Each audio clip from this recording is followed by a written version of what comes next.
Hello again, everybody, and welcome to the Warrior Report here on HBC TV 25. I'm Justin Barrientos. Thank you for joining us here today. We are brought to you by Russell & Associates and coming to you from the 111 Riverfront Building, the Latch Development Center in downtown Winona. As always, talking to head coach Brian Bergstrom from the Warrior football team. Thanks for being here again this week. Yeah, you bet. I know it's a little bit difficult game to talk about this week, but there have to be some positives that you saw. You were down, I think, 28-0 at one point to Minnesota Duluth, and the running game was a little bit of a problem. But what did you see? What did you take away from the game this week? Well, I saw a group of guys that know that's not good enough, and there's a ton of disappointment, anger in a good way, frustration that the game ended up like it did. And give Duluth a ton of credit. They're a good football team, and they beat us. You know, I'm not going to sugarcoat it and lie to myself or the team or you. Or anybody watching, we were not the better football team on Saturday. And that's sport, and how we respond is really the coolest thing about sport is you have an opportunity to now respond this week. So, yeah, we saw small wins within the loss, and one of them was the explosive plays we were able to make on offense with some big touchdowns to get some life back into the sideline, and defensively.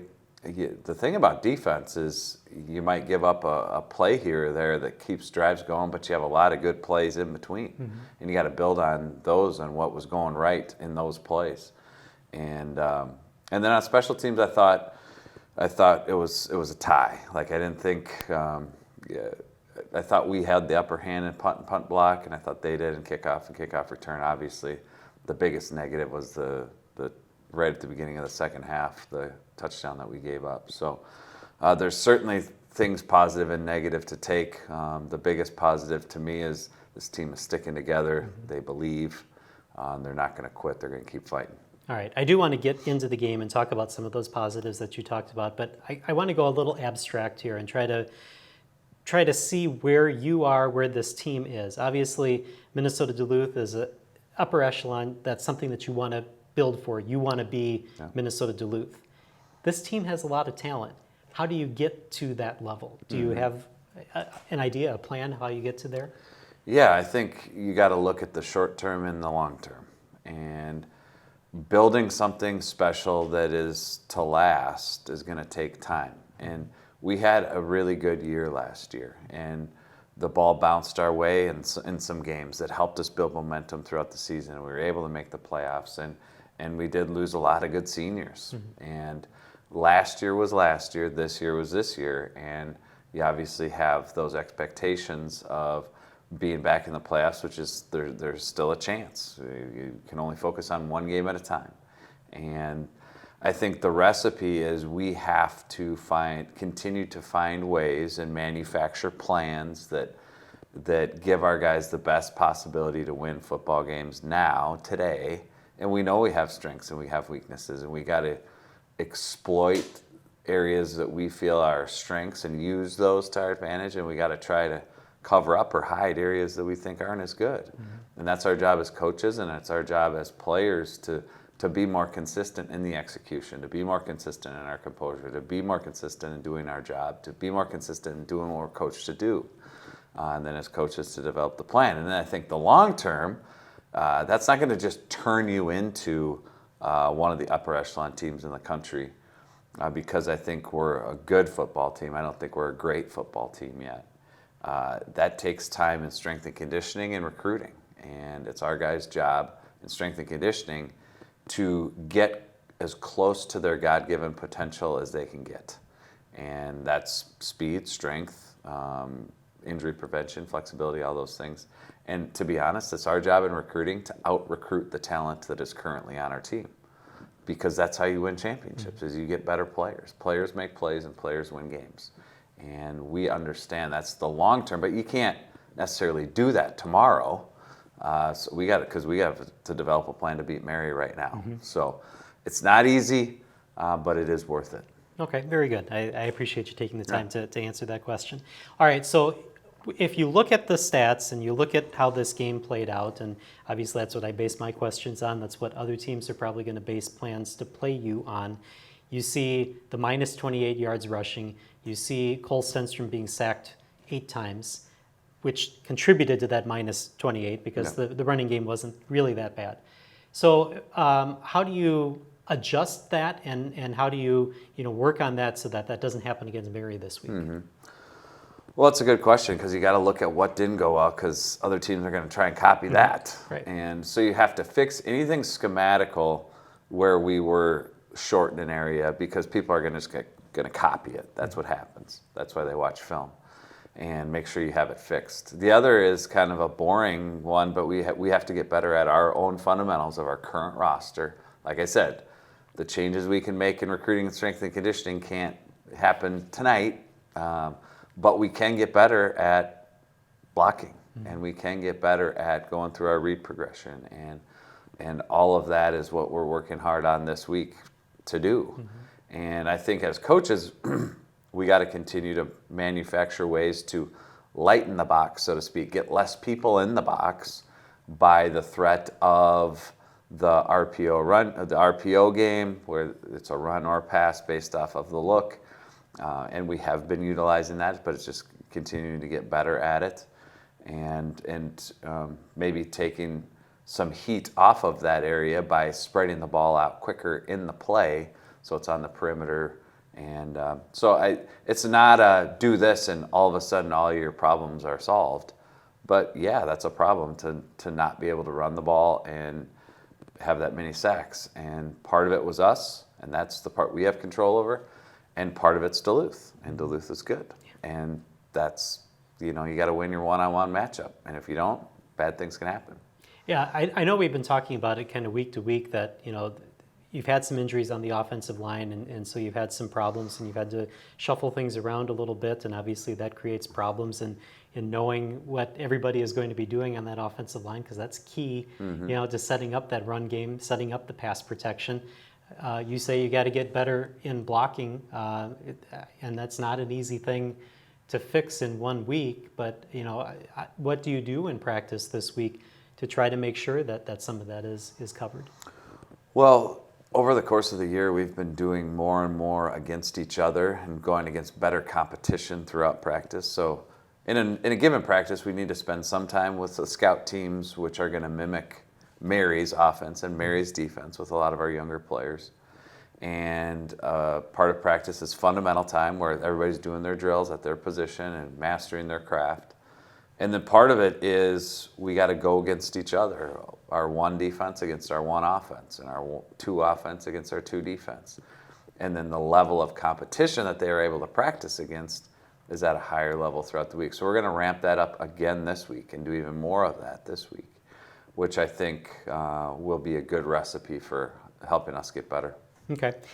Some of the highlights that we wanted to mention, you talked about some of the bigger plays that you had on offense, and there were 2 scoring plays. Cooper Nelson ended up with a really good play, and then Sylvain Campbell had a really good play catching a pass for a touchdown. Tell us a little bit about what happened in those plays. Yeah, well, those are 2 good players you mentioned. It was great throw by Cole and good protection on those throws, and it got behind a good defense. I mean, that's a really good defense. But that shows what execution can do. I mean, they did their job. They read through the right progression. They ran the route correctly and made a play. And had we done that earlier in the game, or defense making a stop on one of the trick play touchdowns that they got, maybe it's a different game. And that's where the margin. Sometimes you can't get so caught up in you lost by this many points. Well, if one of those things would have happened in the second quarter, what domino effect could that have had? And woulda, shoulda, coulda. Hindsight's 20/20, but that's what makes sport pretty cool. Is some of those dynamics. Yeah, I mean, I'll go off of what you said there. And Sylvain Campbell ended up with 122 yards receiving on 6 catches. And of course, somebody had to throw him the ball, and it was Cole Stenstrom, who almost went for 300 yards passing. So obviously everything was there. So then the question is defensively, what are some things that need to be worked on? You still had Tristan Brute, 7 tackles, Trey Borski, 5 tackles. Tell us a little bit about the defense and what needs to be worked on this week. Well, I think it comes down to execution, and our guys are are smart. They know what they're supposed to be doing. We have really good coaches that develop good plans and that are great teachers. Our guys play hard.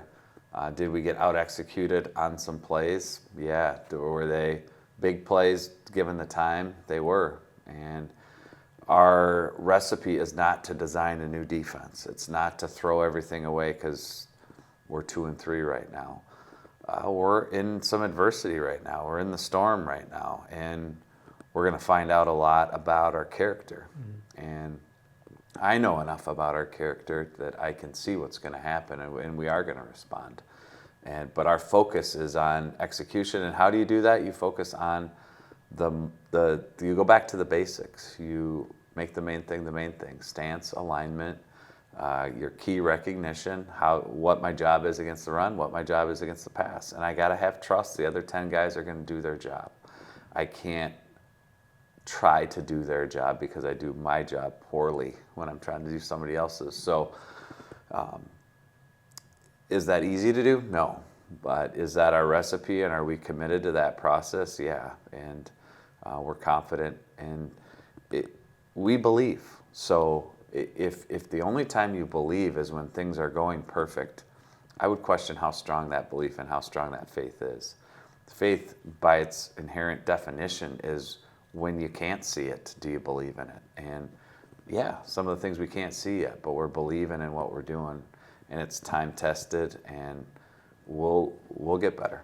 All right, so you wipe this game. Up next is Mary, and I think it's easy to be able to look at Mary and say, well, this should be an easy game, but it's not. I mean, none of the games in the NSIC are. So what are some of the things that you have to guard against Mary, and what are some things you have to do to get a win this weekend? Well, in a lot of ways, we shouldn't be feeling that way because of how we've played at times throughout the year, and incredibly inconsistent. So we really have no right to think that about anybody, nor would we if we hadn't lost yet either. I mean, that's not the right. We're going to respect everybody, and we're going to fear nobody. And Mary falls right into that category. They do a ton of good things schematically that give you problems and kind of keep you up at night as a coach, saying, how are we going to defend this when they do this, but they also do this, and they're doing a good job developing a plan, because they're not lining up against everybody and saying we're just better than everybody. They're not saying that, and nor are we here. And they're developing good plans, and their guys play hard, and they have a good culture, and it's a home game for them, and they're hungry, and so. I can tell you this, I don't know what the score is going to be, but I know that our guys will be ready, and they'll have a ton of respect for everything that Mary does. And our job is just, we got to get better. We have to get better. It's not about Mary. It's not about Augie the next week. It's not about Duluth last week. It's about us being better. And us being better will help us go from good to great.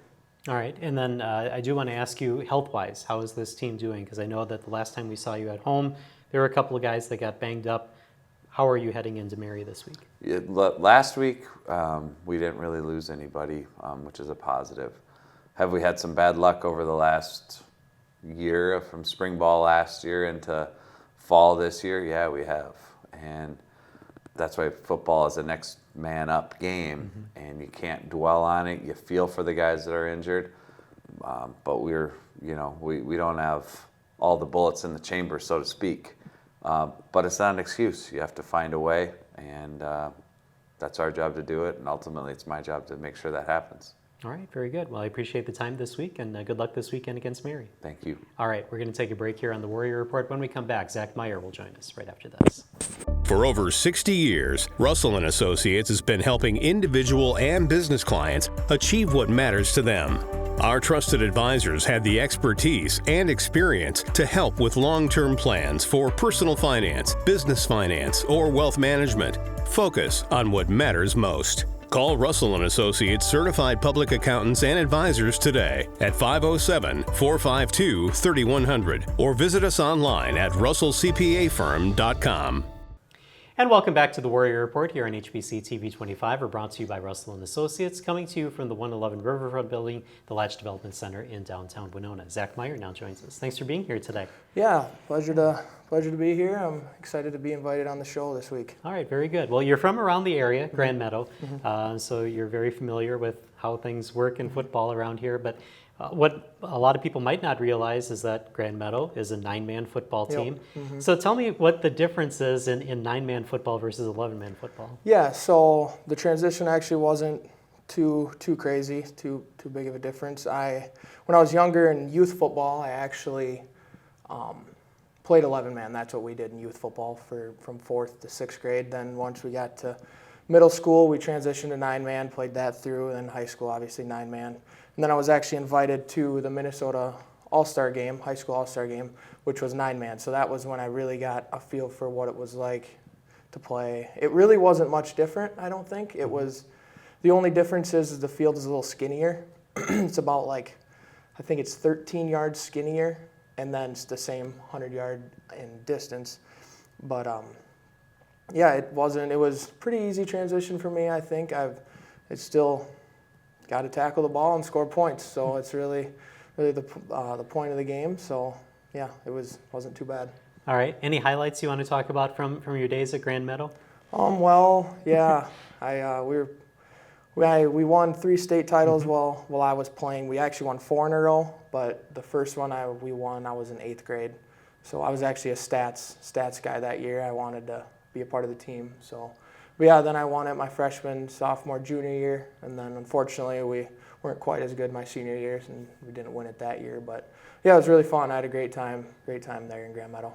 All right, now when I do my research on players, I look at stats, I look at different websites and whatever to try to figure out, where a player is. And I looked at your profile, and it says redshirt senior, but I only see you having played last year in 9 games and then this year. So injuries. Yeah. Tell me about that, and tell me what's taken you out the last couple of years. Yeah, so it actually kind of all started in high school. I had a couple shoulder dislocations in high school, and I just kind of let them go, rehabbed them, and thought I was good. It was strong enough to, keep playing. And come freshman year, I ended up redislocating it again. Ended up going in, getting an MRI, and they told me that I must have surgery to repair it. So then that sat me out my freshman year, my would be my redshirt freshman year, my second year. Sat out that year, was ready to go my 3rd year, then COVID hit. So I was in 2020, so that year got cut short. And then in 2021, I ended up about the second week of fall camp. I'd redislocated the same shoulder again, went in, had a terrible dislocation. They had to perform surgery again. So then that sat me out for 21, and then finally in 2022, I was healthy and was able to play in my first collegiate game about, 4 years later. Right. So what was that like? I mean, was there any rust? Was there nervousness to get back out in the field in competition? Yeah, I was really hesitant. I really wasn't. It was my left shoulder I injured, and that I was a little hesitant to hit with that shoulder. I was very scared, I'm not going to lie.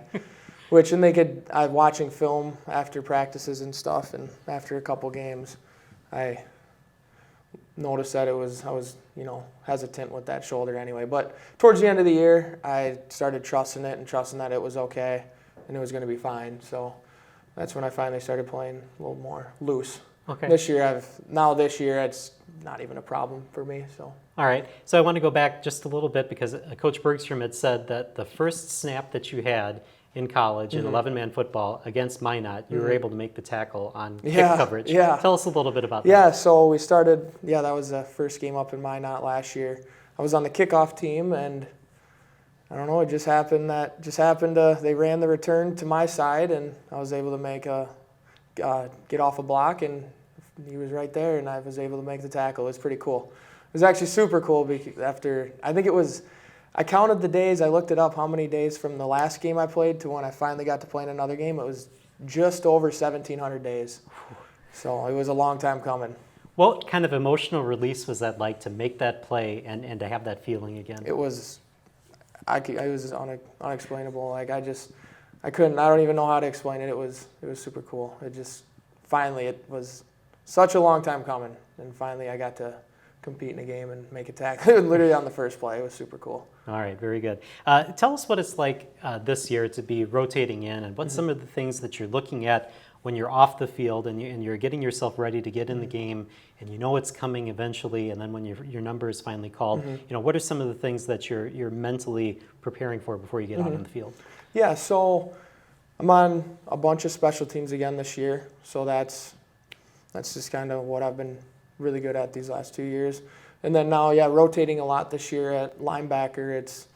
I'm backing up Clay Scheffner, so he's been with me all the way through. So I've been just watching him and learning from him. Him alone has taught me a lot. So to back him up has been super cool. And just whenever I get my number called, I'm ready to go. All right. So what's the preparation like for this week to try to bounce back against Mary, and what do you need to do to be able to get a win this week? I think it's stay focused. I hope people don't start panicking that, the season's over, the season's done, like we're done, we're gonna miss playoffs. That's far from it. We have still 5-6 games left.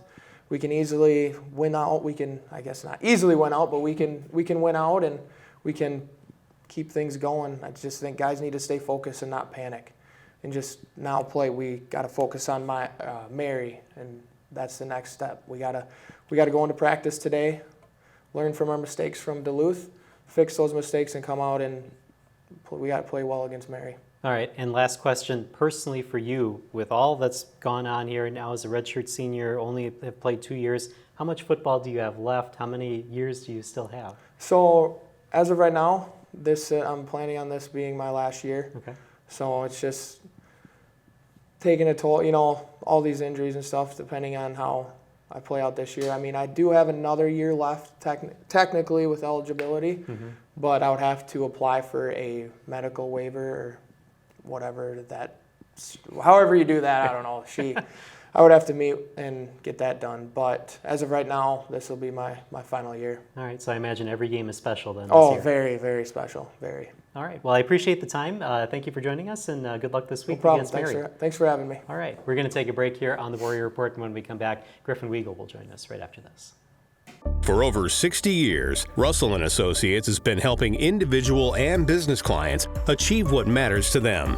Our trusted advisors have the expertise and experience to help with long-term plans for personal finance, business finance, or wealth management. Focus on what matters most. Call Russell & Associates certified public accountants and advisors today at 507-452-3100 or visit us online at russellcpafirm.com.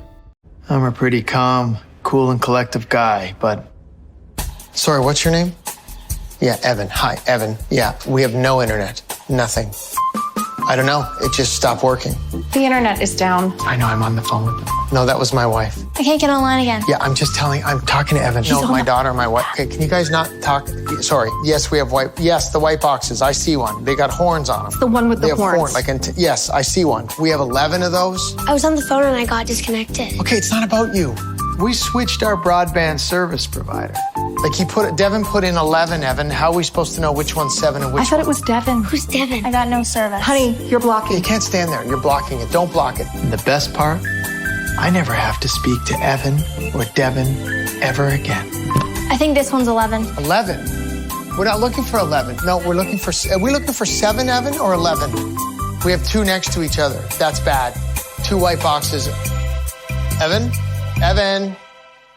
And welcome back to the Warrior Report here on HBC TV 25. We are brought to you by Russell & Associates, coming to you from the 111 Riverfront Building, the Latch Development Center in downtown Winona. Griffin Weagle joins us. Thanks for being here today. Thanks for having me. So you come from Kimberly, Wisconsin, which I know is like a football factory down there. I know that in years past we had Alec Rosner, who played on the basketball team, and I think during his time at Kimberly, I don't think he lost a game in high school football because you guys won state overall. What are some memories that you have of playing in football at Kimberly? Yeah, I came a little bit after him, so I lost a couple games in my career, but he was like 70-0 when he was there. I had a few good years. I was during COVID years, so my senior year we had only 7 games. Junior year we had a good year. We made it to the semifinals, and then my sophomore year we had made it to state and lost to Muskego. So I lost a few games in my career, but overall there, that kind of shaped me to where I am today. Yes, I think if it wasn't for Kimberly, I don't think I would be here, because a lot of coaches along the way there kind of developed me, taught me a lot of life lessons, and that I still carry on to this day. So, I mean, you're a multiple sport athlete. So, what is the choice then to pursue football as the sport that you want to do in college? Yeah, football, it kind of just came to me. My family loves football. Every Sunday, every Friday, every Saturday I was on at home. So kind of just growing up, it was just football, football, football. And, you know, a lot of good coaches along the way, like I said, at Kimberly, kind of like, yeah, this is good for you. This is what you need to do. Later in life, this is what you need to keep on and carrying on. So I kind of just stuck with it, and I just kind of fell in love with it. And I did track as well in high school. Mm-hmm. So I kind of just helped with football. And I just went with football because obviously that's where I had all my opportunities, and I just love football, so yeah. Okay, so what was the tipping point to decide to come to Winona State? What made you decide that Winona State was the place for you? Yeah, so I was recruited by the old coaches before Bergie got here, so I came in 2021. And it was the closest college to home, which I really like, because I like when family's important to me, so family could come to the games, all types of family could come to games. It's only 3.5 hours away. And also just like the beautiful scenery, like, it's so cliche, everybody says it, but like it's really true. Like, until you get here, you really don't realize it. And when you're on the visit, like, that's kind of the first thing you see, like, wow, like, I've never seen this before. We're just being in Wisconsin, like, it's just flat. And when I came here, it's just like all hilly, the bluffs, like the fall.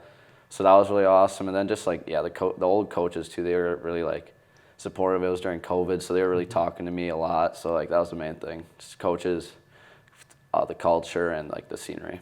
All right. So your first year here at Winona State, you played in 8 games. Tell me a little bit about what that was like, you know, kind of subbing in, subbing out, and what your first taste of college football was like. Yeah, no, it was awesome. It was really electric. And early on in the year, I wasn't really like in the rotation at safety, because playbook-wise, I wasn't really up to par. You could ask Coach Bergie. That was one of my number one struggles last year. I just didn't really know the playbook, and so that was the biggest thing I did this offseason, was focus on the playbook, because I knew I could play football. It was just more the mental side. So I played a lot of special teams last year, and those were awesome. They kind of like brought physicality out in me, which is I needed in my game, just more physicality, and it just brought more football knowledge and just getting reps out there. You know, like obviously some game days are more nerve-wracking than others. Just getting that atmosphere and that thing in your head, just like, oh, it's just college football. Like, it's just football at the end of the day. It's really not like nothing. It's just a game at the end of the day. All right. Well, the first time that we recognized you was Concordia St. Paul earlier this year. 2 interceptions in that game. Walk us through those and tell us what you saw in those. Yeah, no, it was that day was awesome. But first interception, the pick 6, we were just in a little zone coverage. I just was kind of baiting the QB into like throwing an under route, and he took the bait, and I took it. I kind of set up my return, took it a little right, and jab left, and there was the end zone, and all my friends were waiting in the end zone, so that was pretty awesome. So what is that like? I mean, what are some of the things that you see? I mean, so you saw that your friends were there afterwards. Tell us, for those of us who's never experienced that before, what's that like? Yeah, I had no clue where they were. I knew they were at the game, obviously, but I was just taken aback, and I seen them in the end zone right where I was running, so I was like, oh my gosh, this is really true. It felt like, honestly, like a dream. It was hilarious. And then the second interception? Yeah, that second interception, I was just man covered, and I just made a play on the ball. I just undercut it in the red zone. Knew it was going to 15, because I think that was his number, but that was her number 1 red zone target, so kind of knew the ball was coming. All right, very good. All right, last question that we have for you then. This week against Mary, what does the team need to do to kind of bounce back after the Minnesota Duluth loss? Yeah, well, we need to do a lot. We need to put our head down, just work, not worry about the results. Everybody's outcome driven. I'm more of a process guy, like what's it going to do to take to win this game. So I moved on from Duluth. I'm ready for Mary. I'm ready to put my head down and work this week. And so is the rest of the team. Like, obviously, it's lost stings, but it only lights the fire even more. So I'm ready, the team's ready, and we're going to be very disciplined and consistent, like Coach always says. And we're going to read our keys, and we're just going to play fast, and we'll let the game and the score take care of itself. All right. Well, I appreciate the time, and good luck this week against Mary. Thank you. Appreciate it. All right. And thank you for watching the Warrior Report here on HBC TV 25. We'll see you next week.